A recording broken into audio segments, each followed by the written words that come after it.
प्रधानमंत्री नरेंद्र मोदी ने केरल के त्रिशूर और तिरुवनंतपुरम में की जनसभा। कहा, मोदी की गारंटी में भारत बनेगा विश्व स्तरीय संरचना का केंद्र।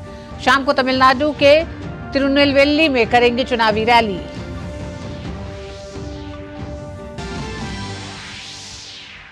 सभी दल के दिग्गजों ने प्रचार में झोंकी ताकत। उत्तराखंड के मसूरी में जेपी नड्डा, अमित शाह त्रिपुरा, मणिपुर और राजस्थान में प्रचार में जुटे।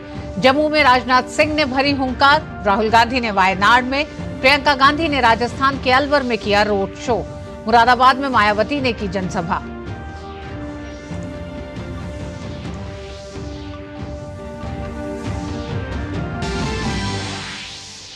शराब नीति घोटाले से जुड़े मामलों पर सुनवाई। अरविंद केजरीवाल और के कविता की न्यायिक हिरासत 23 अप्रैल तक बढ़ी।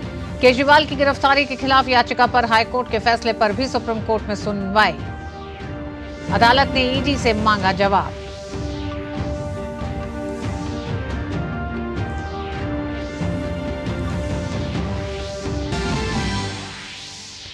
ईरान पर जवाबी हमले में इजरायल का साथ नहीं देगा अमेरिका। सुरक्षा परिषद में तेहरान को जवाबदेह ठहराने पर करेगा काम।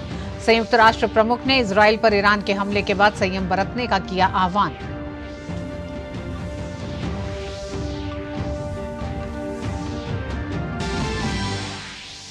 कैंडिडेट शतरंज टूर्नामेंट में भारत के विदित गुजराती ने हिकारू नाकामुरा को हराकर किया बड़ा उलटफेर।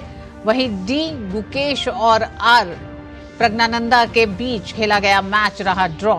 इस ड्रॉ के बाद गुकेश संयुक्त रूप से शीर्ष पर बरकरार।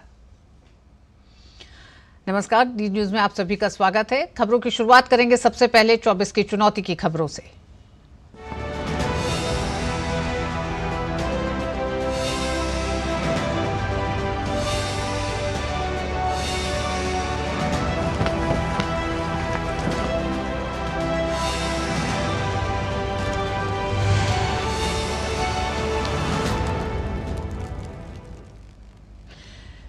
पीएम मोदी ने दिन की दूसरी जनसभा को केरल के तिरुवनंतपुरम स्थित अट्टिंगल में संबोधित किया। प्रधानमंत्री नरेंद्र मोदी ने राज्य में व्याप्त भ्रष्टाचार पर एक बार फिर एलडीएफ और यूडीएफ पर निशाना साधा।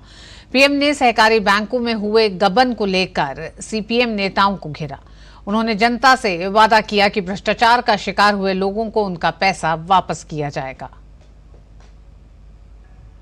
सीपीएम के नेताओं को जो रिश्वत मिली है वो भी सैकड़ों करोड़ रुपए में है। जैसे अकेले त्रिशूर में ही 80 से ज्यादा अघोषित खातों में 25 करोड़ रुपए की रिश्वत जमा है। अकेले त्रिशूर के सीपीएम जिला सचिव के नाम पर 100 से ज्यादा प्रॉपर्टी खरीदी गई है। जब एक स्थान का ये हाल है तो हम बाकी केरला का अंदाज लगा सकते हैं। अटिंगल से पहले प्रधानमंत्री नरेंद्र मोदी केरल के त्रिशूर में एलडीएफ और यूडीएफ पर जमकर बरसे। उन्होंने कहा कि केरल में ये दोनों गठबंधन एक दूसरे के खिलाफ चुनाव लड़ रहे हैं, जबकि दिल्ली में ये एक दूसरे के साथ परिवारवाद को बढ़ावा देने का टिप्स साझा करते हैं। उन्होंने कहा, उन्होंने कल ही जारी किए भाजपा के संकल्प पत्र का जिक्र किया और कहा कि इसमें जो वायदे किए गए हैं वो पूरे किए जाएंगे। उन्होंने राज्य में पानी की किल्लत के मुद्दे को उठाया और इस पर सत्तारूढ़ राज्य सरकार को निशाने पर लिया। उन्होंने हर घर जल पहुंचाने में एलडीएफ सरकार के भ्रष्टाचार में शामिल होने का आरोप लगाया। पीएम ने राज्य में सहकारी बैंक में हुए गबन का भी उल्लेख किया और लोगों को भरोसा दिलाया कि इसमें अपनी पूंजी खो चुके लोगों को उनका पैसा वापस कराया जाएगा। पीएम ने इस मुद्दे पर कांग्रेस नेता राहुल गांधी का बिना नाम लिए उन्हें घेरा और कहा कि वे इस मुद्दे पर एक शब्द भी जनता के बीच नहीं बोलते हैं। कांग्रेस के एक बड़े नेता जिनको यूपी में अपनी खानदानी सीट पर इज्जत बचाना मुश्किल हो गया है और उन्होंने केरला में अपना नया ठिकाना बना लिया है। चुनाव जीतने के लिए यहां कांग्रेस ने उस संगठन के पॉलिटिकल विंग से बैकडोर समझौता किया है जिसको देश में देश विरोधी प्रवृत्ति के लिए बैन किया गया है। लेकिन क्या आपने कभी सुना है कांग्रेस के इन नेताओं के मुंह से कभी भी कोऑपरेटिव बैंक के स्कैम के लिए कैसे पैसे लूटे हैं एक शब्द बोलते हैं क्या? कांग्रेस के ये युवराज केरला के लोगों से वोट तो मांगेंगे लेकिन आपके हक में आपके मुद्दों पर एक शब्द भी नहीं बोलेंगे। केरल के बाद प्रधानमंत्री तमिलनाडु का रुख करेंगे। पीएम यहां शाम को तिरुनेलवेली में एक जनसभा को संबोधित करेंगे। तमिलनाडु की सभी 39 सीटों पर पहले चरण में 19 अप्रैल को मतदान होना है। केंद्रीय गृह मंत्री अमित शाह ने त्रिपुरा के अगरतला में एक चुनावी जनसभा में हिस्सा लिया। इस मौके पर उन्होंने कहा कि नरेंद्र मोदी सरकार ने आदिवासियों के सम्मान के लिए, सुरक्षा के लिए और समावेशी विकास के लिए देश भर में न केवल विकास के काम चलाएं बल्कि उन्हें साथ में भी रखने का काम किया है। मोदी जी ने ट्राइबलों का सम्मान बढ़ाने का काम किया है। भाई और बहनों, नरेंद्र मोदी सरकार ने आदिवासियों के सम्मान के लिए, सुरक्षा के लिए और समावेशी विकास के लिए देश भर में न केवल विकास के काम चलाए हैं, उनको साथ में रखने का भी काम किया है। कि कांग्रेस और कम्युनिस्ट सालों तक शासन करते रहे, एक भी आदिवासी बेटा बेटी को देश का राष्ट्रपति नहीं बनाया। उत्तराखंड के मसूरी में भाजपा के राष्ट्रीय अध्यक्ष जेपी नड्डा राज्य के मुख्यमंत्री पुष्कर सिंह धामी की मौजूदगी में एक चुनावी रैली में हिस्सा लिया। इस मौके पर जनसभा को संबोधित करते हुए भाजपा अध्यक्ष ने मोदी सरकार द्वारा पिछले 10 सालों में राजनीति की परिभाषा बदलने की बात कही। आज 10 साल के अंदर मोदी जी ने राजनीति की परिभाषा, राजनीति की संस्कृति, राजनीति का चाल ढाल, राजनीति का तौर तरीका और राजनीतिक दृष्टि से संकल्प की परिभाषा बदल दी है। इसको भी हमको याद रखना चाहिए। और इसीलिए अब हम कहते हैं बदलता भारत, बढ़ता भारत, विकसित भारत, इस संकल्प को लेकर के हम आगे बढ़ रहे हैं। केंद्रीय मंत्री अनुराग ठाकुर ने पश्चिम बंगाल की सरकार के ऊपर निशाना साधते हुए कहा कि ममता बनर्जी की सरकार केंद्र की योजनाओं को क्यों राज्य में नहीं लागू होने देती, इससे यहां की गरीब जनता पर असर पड़ रहा है। कि आखिरकार ममता बनर्जी जी पश्चिम बंगाल की गरीब और जरूरतमंद जनता के खिलाफ क्यों हैं? वो क्यों पक्के मकान नहीं बनाकर देना चाहती जो मोदी सरकार पैसा भेजती है? वो क्यों देश के और पश्चिम बंगाल के हमारे किसानों के खाते में पैसा क्यों नहीं डालने देना चाहती? वो आयुष्मान भारत के 5 लाख का मुफ्त इलाज का लाभ क्यों नहीं यहाँ की जनता को देना चाहती? क्यों पश्चिम बंगाल की जनता के खिलाफ ममता बनर्जी जी हैं? ये मेरा सीधा सवाल है। केंद्र की योजनाओं पर रोक क्यों लगाती हैं? भाजपा के वरिष्ठ नेता एस जयशंकर ने आज बेंगलुरु में एक प्रेस कॉन्फ्रेंस की। इस मौके पर उन्होंने कहा कि भाजपा ने देश में जो अलग अलग योजनाएं बनाई हैं उससे लोगों को फायदा हो रहा है। प्रधानमंत्री गरीब कल्याण अन्न योजना, which has been really giving free rations of 5 kilos of rice in this state to people. Today 80 crore people in India benefit from it. Similarly, the Awas Yojana, which already across the country has created 4 crore houses. There is a target of increasing this by another 3 crores more. For every household, the electricity bill will come down by Surya Ghar Yojana, where there will be rooftop solarization and the benefits from that. In terms of support for employment, one, of course, with the Mudra loan amount, which is 10 lakhs, we will increase it to 20 lakhs. Congress महासचिव प्रियंका गांधी ने Alwar Lok Sabha seat में कांग्रेस प्रत्याशी के समर्थन में अलवर शहर में अपना रोड शो किया। उनके साथ राजस्थान के पूर्व मुख्यमंत्री अशोक गहलोत, कांग्रेस प्रत्याशी ललित यादव और भंवर जितेंद्र सिंह भी रहे। सड़क के दोनों ओर खड़े लोगों ने कांग्रेस नेताओं का अभिवादन किया। कांग्रेस ने इस सीट से ललित यादव को उम्मीदवार बनाया है, जो विधायक भी हैं। वहीं भारतीय जनता पार्टी की ओर से केंद्रीय मंत्री भूपेन्द्र यादव इस सीट पर चुनाव लड़ रहे हैं। कांग्रेस नेता राहुल गांधी आज से केरल के एक हफ्ते के दौरे पर हैं। वो आज अपने संसदीय क्षेत्र वायनाड में हैं। राहुल गांधी एक बार फिर इस सीट से उम्मीदवार हैं। उन्होंने आज सुबह वायनाड में रोड शो किया। इस सीट से राहुल गांधी को कड़ी टक्कर मिलने की उम्मीद है। इंडिया गठबंधन के प्रमुख दल सीपीआई ने इस सीट से एनी राजा को मैदान पर उतारा है।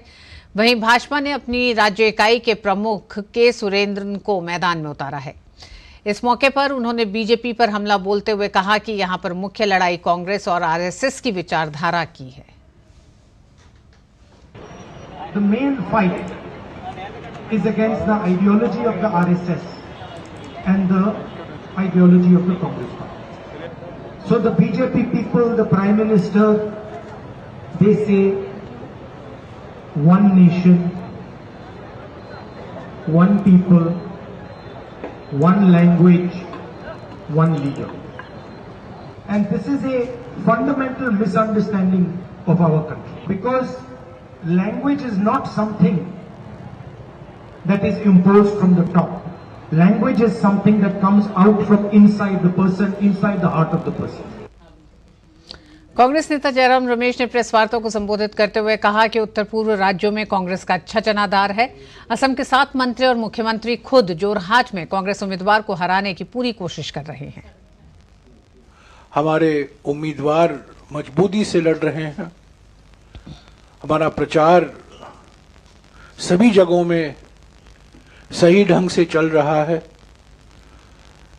कई राज्यों में राज्य सरकार की ओर से पूरी प्रयास की जा रही है कि हमारे प्रचार को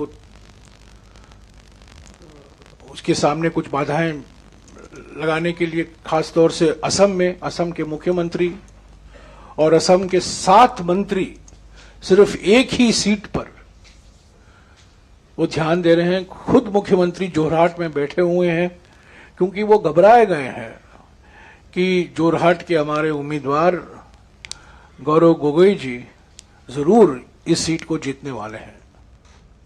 उधर छत्तीसगढ़ में नक्सलियों के खिलाफ चल रहे जबरदस्त अभियान और मतदान के प्रति जनता का उत्साह नक्सलियों पर भारी पड़ रहा है। बस्तर से देखिए ये खास रिपोर्ट। बस्तर लोकसभा में पहले चरण यानी 19 अप्रैल को मतदान होना है। सुकमा, बीजापुर और दंतेवाड़ा के कुछ इलाकों में नक्सलियों ने चुनाव के बहिष्कार का ऐलान किया है। नक्सली बयान जारी करके लोगों से अपील कर रहे हैं कि वे मतदान ना करें और बार इस पर जोर दे रहे हैं। लेकिन कई महीनों से नक्सलियों के खिलाफ चल रहे जबरदस्त ऑपरेशन के चलते नक्सलवाद की कमर टूटती नजर आ रही है और आम मतदाता खुलकर इस बहिष्कार को नजरअंदाज कर रहा है। नहीं, हम वोट डालने जाएंगे, किसी का खतरा नहीं है, कोई डर नहीं है, कुछ नहीं, नक्सली नहीं, कुछ नहीं। हमको वोट डालना है, मतलब डालना है। बहिष्कार कर रहे हैं, वो उधर कर रहे होंगे, हमको कोई डर नहीं है। गांव वाले हमको कोई डर नहीं है, नक्सली से कोई डर ही नहीं है। मैं तो यही कहूँगा कि मैं अपने तरफ से पूरा फुल उम्मीद है कि मैं वोट डालने जाऊंगा। मतलब कोई किसी से कोई मतलब नहीं, मैं अपने हिसाब से जाऊंगा, अपने हिसाब से। बिल्कुल डर नहीं, कोई चिंता नहीं है मेरे को, बेफिक्र मैं जाऊंगा, वोट डालने जाऊंगा। बहिष्कार करने दो, लेकिन मैं जाऊंगा। पुरुष ही नहीं, गांव की महिलाएं भी पीछे नहीं हैं। उन्होंने भी डंके की चोट पर अपने लोकतांत्रिक अधिकार का प्रयोग करने का फैसला कर लिया है और वो ये कहने से भी कतराती नहीं है। वोट डालने जाओगी? हाँ। किस दिन है वोट, पता है? जो दिन वोट है उन दिन जाऊंगी। पर जाने का पक्का है ना? हाँ। नहीं, यहाँ कई लोग कह रहे थे कि वोट के इलेक्शन के बहिष्कार के लिए सब कह रहे हैं ना, मत जाओ, वोट मत डालो। तो कोई डर तो नहीं है? नहीं। सुरक्षा बलों का दावा है कि इस साल जनवरी से अब तक 50 नक्सल आतंकी ढेर किए जा चुके हैं। 150 से ज्यादा आतंकी और उनके सहयोगी गिरफ्तार किए गए हैं। 200 से ज्यादा नक्सली इस साल आत्मसमर्पण करके मुख्यधारा में शामिल हो चुके हैं। वर्ष 2024 में अब तक विगत 3 महीने में माओवादियों के खिलाफ प्रभावी रूप से अभियान संचालित की गई, जिसके परिणाम स्वरूप 48 से अधिक माओवादियों के डेड बॉडी सुरक्षा बल द्वारा रिकवर किए थे और अनेक ऐसा माओवादी कैडर के डेड बॉडी जो हमने मुठभेड़ के पश्चात रिकवर नहीं कर पाए थे, लेकिन माओवादी द्वारा खुद अपना प्रेस विज्ञप्ति में उसको स्वीकार किया। और साथ साथ अनेक माओवादी कैडर मुठभेड़ के पश्चात या अलग अलग परिस्थिति में उनकी गिरफ्तार भी की गए थे। और कई माओवादी कैडर जो माओवादियों के एक असली चेहरा है, जो हिंसात्मक और एक विकास विरोधी चेहरा है, उसको देखकर जान लिया, पहचान लिया, उसके पश्चात हिंसा त्याग करके समाज के मुख्य धारा में शामिल होने के लिए उद्देश्य से आत्मसमर्पण भी किया। इस प्रकार माओवादियों का भी काफी बैकफुट में है, फिर भी हम माओवादियों का ताकत को कम आकलन नहीं कर रहा है। बस्तर लोकसभा में भाजपा चुनाव जीते या कांग्रेस, इतना तय है कि नक्सली खौफ को नजरअंदाज करके जनता ने लोकतंत्र को पहले ही जीत लिया है। हर बार की तरह इस बार भी देश की संप्रभुता को चुनौती देने वाली नक्सली चुनाव प्रक्रिया को बाधित करने का प्रयास कर रहे हैं, लेकिन नक्सलियों के खिलाफ चल रहे जबरदस्त अभियान और मतदान के प्रति जनता का उत्साह भी उन पर भारी पड़ रहा है। सुरक्षा बलों का दावा है कि इस साल जनवरी से लेकर अब तक 50 नक्सल आतंकी को ढेर किया जा चुका है। 150 से ज्यादा आतंकी और उनके सहयोगी को गिरफ्तार भी किया जा चुका है। Somesh Patel, DD news, Dantewada. और 24 की चुनौती में अभी के लिए इतनी ही खबरें। वक्त एक छोटे से ब्रेक का है।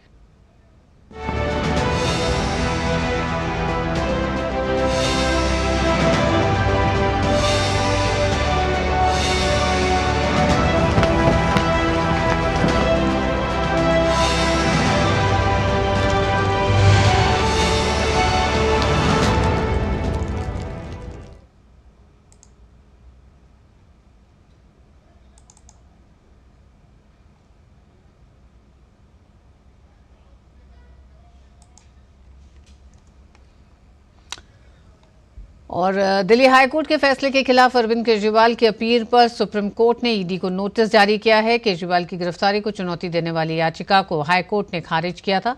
कोर्ट ने ईडी को 24 अप्रैल तक जवाब दाखिल करने को कहा है। ईडी की दलीलों पर अगर केजरीवाल जवाब देना चाहते हैं तो 27 अप्रैल तक जवाब दाखिल करेंगे। अगली सुनवाई 29 अप्रैल से शुरू होने वाले हफ्ते में होगी। हाईकोर्ट के फैसले को केजरीवाल की चुनौती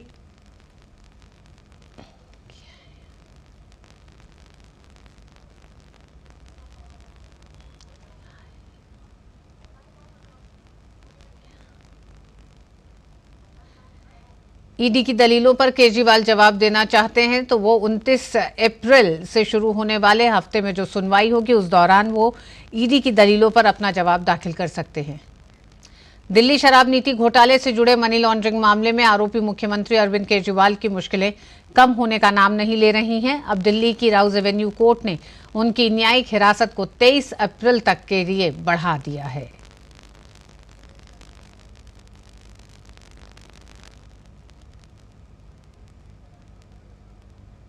दिल्ली आबकारी घोटाला में गिरफ्तार बीआरएस नेता के कविता को आज राउज एवेन्यू कोर्ट में पेश किया गया, जहां अदालत ने के कविता की न्यायिक हिरासत को भी 23 अप्रैल तक बढ़ा दिया है। कविता की सीबीआई रिमांड का आज आखिरी दिन था। हालांकि आज सीबीआई ने अदालत से 14 दिन के लिए न्यायिक हिरासत में भेजने की मांग की थी। तिहाड़ जेल में बंद के कविता को ईडी के बाद सीबीआई ने हिरासत में लिया था।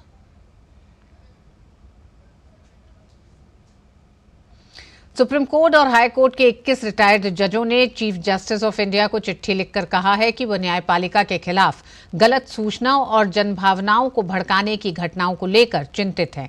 रिटायर्ड जजों ने कहा है कि उनके संज्ञान में आया है कि संकीर्ण राजनीतिक हितों और व्यक्तिगत लाभ से प्रेरित ये तत्व हमारी न्यायिक प्रणाली में जनता के विश्वास को खत्म करने का प्रयास कर रहे हैं।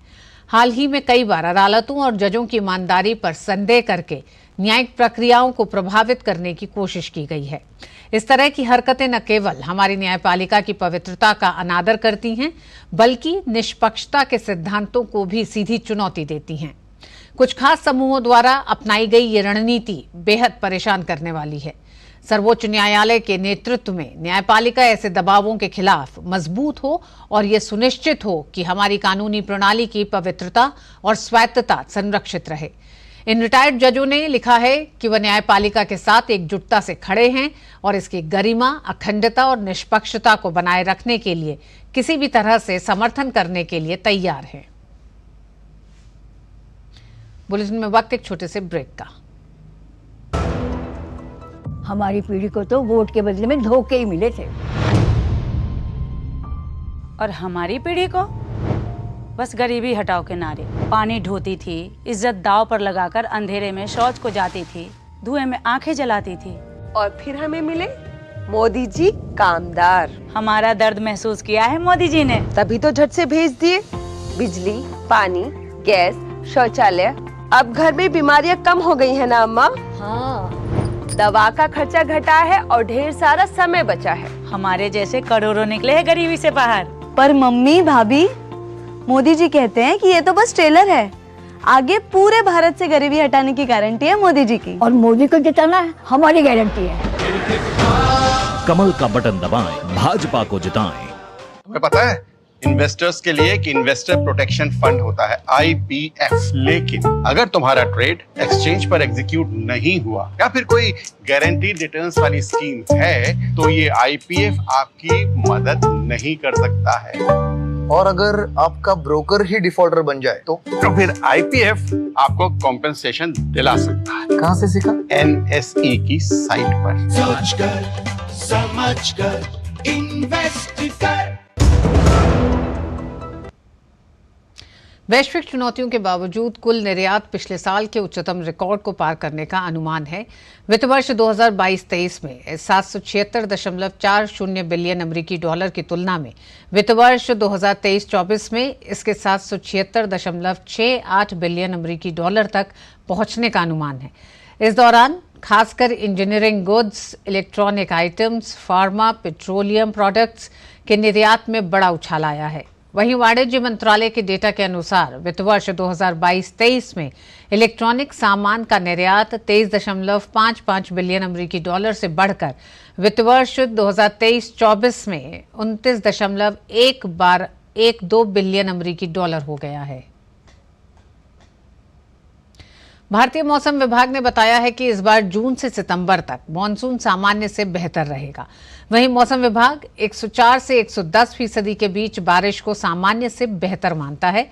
ये फसलों के लिए अच्छा संकेत है। IMD ने बताया कि 2024 में 106% यानी 87 सेंटीमीटर बारिश हो सकती है। इससे पहले 9 मार्च को प्राइवेट वेदर एजेंसी स्काईमेट ने अपना अनुमान जारी किया था। एजेंसी ने बताया था कि इस बार मानसून सामान्य रहेगा, यानी जून से सितंबर तक 4 महीने में 96 से 104% के बीच बारिश हो सकती है। पिछले साल IMD ने 96% बारिश का अनुमान जताया था। हालांकि उस दौरान अनुमान से 2% कम यानी 94% ही बारिश दर्ज की गई थी। भारत में आमतौर पर मानसून 1 जून के आसपास केरल के रास्ते आता है। 4 महीने की बरसात के बाद यानी सितंबर के अंत में राजस्थान के रास्ते इसकी वापसी होती है। विधि और न्याय मंत्रालय के विधायी विभाग द्वारा 1 से 15 अप्रैल तक स्वच्छता पखवाड़ा का आयोजन किया गया। इस दौरान विभाग ने विशेष स्वच्छता अभियान चलाया। साथ ही स्वच्छता पर कविता, निबंध लेखन और क्विज प्रतियोगिता का भी आयोजन किया गया। स्वच्छता पखवाड़ा के तहत आज नई दिल्ली के शास्त्री भवन में श्रमदान और वृक्षारोपण कार्यक्रम का आयोजन किया गया। विधायी विभाग के सचिव डॉक्टर राजीव मणि के अलावा विभाग के सभी अधिकारी और कर्मचारी इस कार्यक्रम में शामिल हुए। On the eve of the Ambedkar Jayanti, we had organized Swachhata Pledge, and a quiz was also there, and internal cleanliness campaign in all the rooms of the officers and the corridors and all was specifically taken as a mission during this period. और उसका हम लोग काफ़ी जो कुछ दिनों में हम लोग के पास ऑब्सोलीट आइटम्स इकट्ठे हो गए थे और उसको हमने ऑक्शन भी किया, उसको हटाया है और उस स्पेस को बाकी यूज़ के लिए फ्री कर दिया है। एक अच्छा उससे अनुभूति सभी ऑफिसर्स को ही डिपार्टमेंट में हुआ। एक स्वच्छता का एक इम्पोर्टेंस जो एक होता है ना, हम थोड़ा समय के लिए we are very much conscious कि हमको ये करना है। हमारा उद्देश्य ये है कि ये कॉन्शियसनेस हमारे जीवन में थ्रू आउट बनी रहे। उत्तराखंड के 4 धाम बद्रीनाथ, केदारनाथ, गंगोत्री और यमुनोत्री की यात्रा करने के लिए ऑनलाइन पंजीकरण की प्रक्रिया आज से शुरू हो गई है। वेबसाइट रजिस्ट्रेशन touristcare.uk.gov.in है। इसके लिए व्हाट्सएप नंबर भी जारी किया गया है। ये नंबर है 8394833833।